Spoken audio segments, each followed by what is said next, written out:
Assalamualaikum warahmatullahi wabarakatuh. Assalamualaikum warahmatullahi wabarakatuh. Alhamdulillahi wa kafa, wassalatu wassalamu ala rasulihil mustafa wa ala alihi wa sahbihi wa man ihtada. Amma ba'du. Bersyukur kepada Allah dengan ucapan Alhamdulillahirabbil alamin. Bersalawat kepada Rasulullah dengan ucapan Allahumma salli ala Sayyidina Muhammad wa ala ali Sayyidina Muhammad. Para dewan hakim yang arif dan bijaksana, pembawa acara yang Arjun hormati, serta hadirin sekalian yang Arjun banggakan. Berdirinya Arjun di sini insya Allah akan membawakan sebuah pidato yang berjudul Menjadi Generasi Mandiri. Berbicara mengenai menjadi generasi mandiri pasti identik dengan masa muda, masa yang hebat luar biasa, dikarenakan masa muda masa yang paling tepat untuk senantiasa taat kepada Allah Subhanahu wa ta'ala. Sebagaimana firman Allah Subhanahu wa ta'ala dalam Al-Quran surah Ar-Rum ayat 54 yang berbunyi A'udzu billahi minasy syaithanir rajim.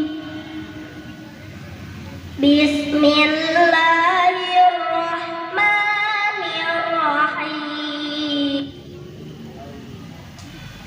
Allahulladzi khalaqakum min dha'fin tsumma ja'ala min ba'di dha'fin quwwah, yang artinya Allah yang menciptakan kalian dalam kelemahan, kemudian menjadikan setelah kelemahan itu kekuatan.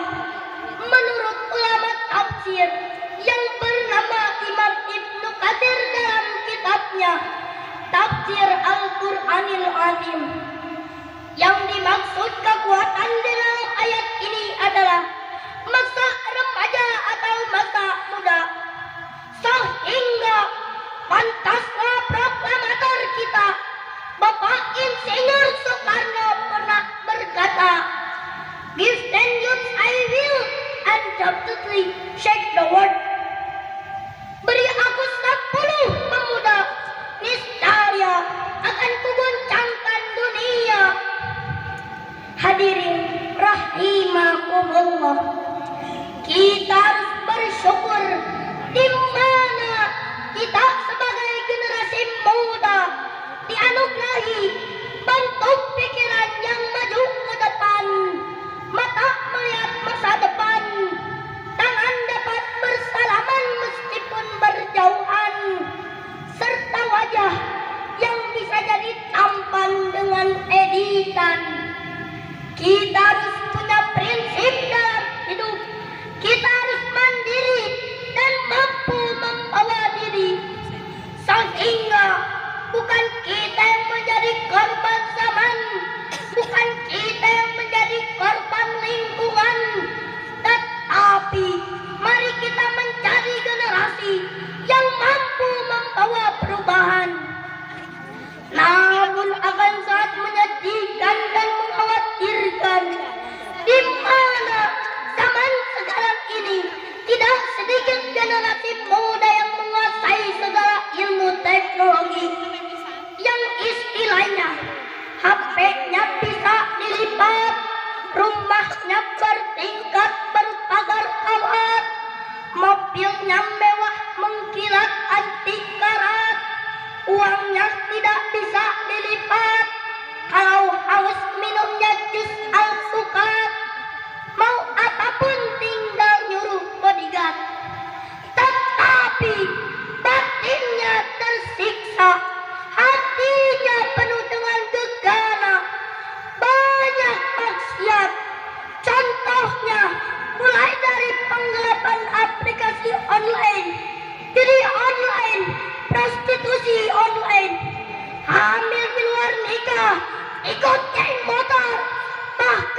inna fiyani syubami akral ummati wa fi ibnamiha hayata, bahwa di tangan para generasi muda urusan umat dan kehidupan ini digenggam, dan pada kaki-kaki mereka hidup dan mati umat ini. Dewan juri dan hadirin rahimakumullah, timbul pertanyaan di dalam benak kita, bagaimana kita sebagai generasi muda, harapan bangsa, juga harapan ibu bapak dalam menghadapi dampak negatif masa generasi ini. Sebagai jawabannya, dalam kitab Adab Al-Alif wal Muta'alim karya Hadratus Syekh Muhammad Hashim Ash'ari memberikan solusi kepada kita, yaitu dengan cara tarbiyatul fardiyah. Kita sebagai generasi muda harus semangat belajar ilmu pengetahuan, sebagaimana Rasulullah Sallallahu Alaihi Wasallam bersabda, "Talabul ilmi faridatun ala kulli muslimin wa muslimatin." Mencari ilmu itu hukumnya wajib bagi setiap laki-laki dan perempuan. Hadirin rahimakumullah. Oleh karena itu, marilah kita sebagai generasi muda untuk senantiasa semangat dalam mempelajari ilmu pengetahuan umum, disertai dengan memperdalam ilmu pengetahuan agama. Bahkan seorang ilmuwan yang bernama Albert Einstein juga pernah berkata, ilmu pengetahuan tanpa ilmu agama adalah lumpuh, dan ilmu agama tanpa ilmu pengetahuan adalah buta. Apabila kedua ilmu tersebut sudah saling melengkapi, maka cita-cita kita sebagai generasi muda yang mandiri akan terwujud, bukan generasi sampah yang bisanya menjadi beban orang tua dan beban lingkungan. Amin, amin, ya rabbal alamin. Dewan juri yang arif dan bijaksana dan hadirin rahimakumullah, demikianlah yang dapat saya sampaikan. Terima kasih atas segala perhatian. Kurang lebihnya mohon dimaafkan. Akhirul kalam. Wassalamualaikum warahmatullahi wabarakatuh. Waalaikumsalam warahmatullahi wabarakatuh.